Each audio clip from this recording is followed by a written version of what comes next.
पुरुषोत्तम मास महात्म्यम 7वां अध्याय। सूत जी बोले, हे तपोधन, आप लोगों ने जो प्रश्न किया है वही प्रश्न नारद ने नारायण से किया। सो नारायण ने जो उत्तर दिया वह मैं आप लोगों से कहता हूँ।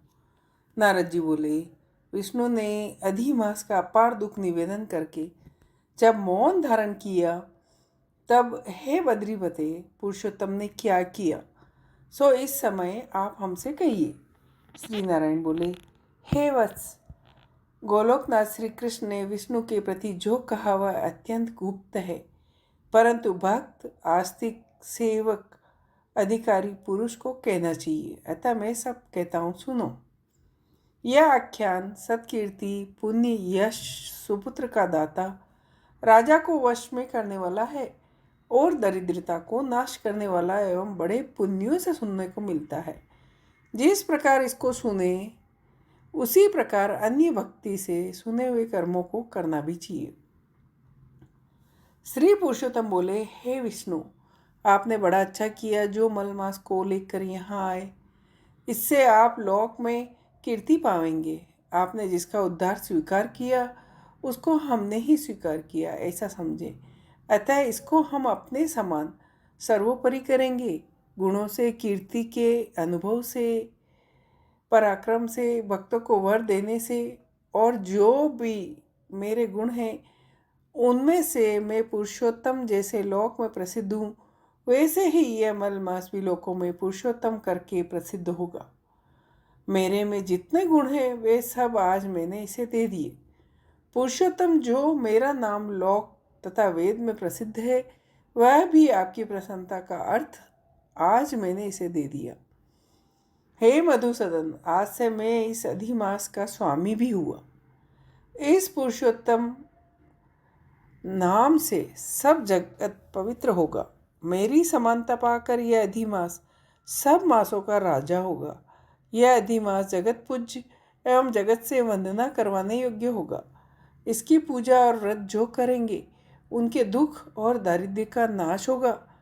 चैत्रादि सब मास सकाम हैं, इसको हमने निष्काम किया है। इसको हमने अपने समान समस्त प्राणियों का मोक्ष देने वाला बनाया है। जो प्राणी सकाम या निष्काम होकर अधिमास का पूजन करेगा वह अपने सब कर्मों को भस्म कर निश्चय ही मुझको प्राप्त होगा। जिस परम पद प्राप्ति के लिए बड़े भाग्य वाले यति ब्रह्मचारी लोग तप करते हैं और महात्मा लोग निराहार व्रत करते हैं एवं दृढ़ व्रत लोग फल, पत्ता, वायु भक्षण करके रहते हैं और काम क्रोध रहित जितेंद्रिय रहते हैं और वर्षा काल में मैदान में रहने वाले, जाड़े में शीत, गर्मी में धूप सहन करने वाले मेरे पद के लिए यत्न करते रहते हैं। हे गरुड़ ध्वज, तब भी वे मेरे परम पद को प्राप्त नहीं होते, परंतु पुरुषोत्तम के भक्त एक मास के व्रत से बिना परिश्रम, जरा मृत्यु रहित उस परम पद को पा लेंगे। यह अधिमास व्रत संपूर्ण साधनों में श्रेष्ठ साधन है और समस्त कामनाओं के फल की सिद्धि देने वाला है। अतः इस पुरुषोत्तम मास का व्रत सबको करना चाहिए। हल से खेत में बोए हुए बीज जैसे करोड़ों गुना बढ़ाता है, वैसे मेरे पुरुषोत्तम मास में किया हुआ पुण्य करोड़ों गुना अधिक होता है। कोई चातुर्मास यज्ञ करने से स्वर्ग में जाते हैं, वह भी भोगों को भोग कर पृथ्वी पर आते हैं, परंतु जो पुरुष आदर्श से विधिपूर्वक अधिमास का व्रत करता है वह अपने समस्त कुल का उद्धार कर मेरे में मिल जाता है, इसमें संशय नहीं है। मुझे प्राप्त होकर प्राणी पुनः जन्म, मृत्यु, भय से युक्त एवं आदि व्याधि, जरा से ग्रस्त संसार में फिर नहीं आता, जहाँ जाकर फिर पतन नहीं होता, सो मेरा परम धाम है। ऐसा जो वेदों का वचन है वह सत्य है। यह अधिमास और इसका स्वामी ही मैं ही हूँ। मैंने ही इसे बनाया और यह पुरुषोत्तम, यह जो मेरा नाम है, सो भी मैंने इसे दे दिया। अतः इसके भक्तों की मुझे दिन रात चिंता बनी रहती है। उसके भक्तों की मन कामनाओं को मुझे ही पूर्ण करना पड़ता है। कभी कभी मेरे भक्तों का अपराध भी गणना में आ जाता है, परंतु पुरुषोत्तम मास के भक्तों का अपराध मैं कभी नहीं गिनता।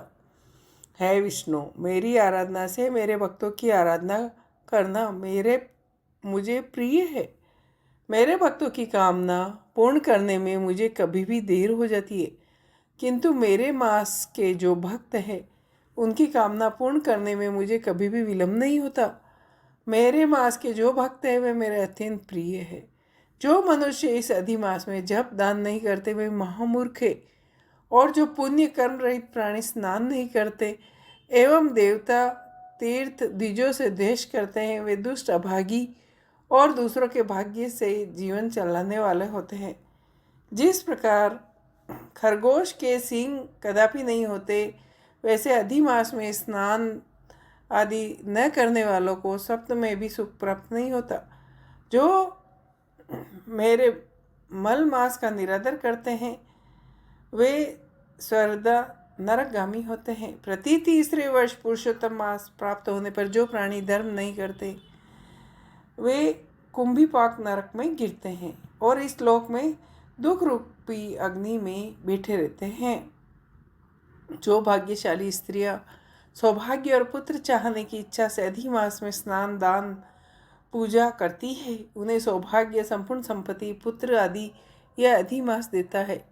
जिनका यह नाम वाला पुरुषोत्तम मास दानादि से रहित बीत जाता है उनके अनुकूल में नहीं रहता और न उन्हें सुख प्राप्त होता है। भाई पुत्र धन का सुख तो स्वप्न में भी दुर्लभ है। अतः विशेष करके सब प्राणियों को अधिमास में स्नान पूजा जप आदि विशेष करके शक्ति के अनुसार अवश्य कर्तव्य है। जो मनुष्य इस पुरुषोत्तम मास में भक्तिपूर्वक मेरा पूजन करते हैं वे धन पुत्र और अनेक सुखों को भोग कर पुनः गोलोक के वासी होते हैं। मेरी आज्ञा से सब जन मेरी अधिमास का पूजन करेंगे।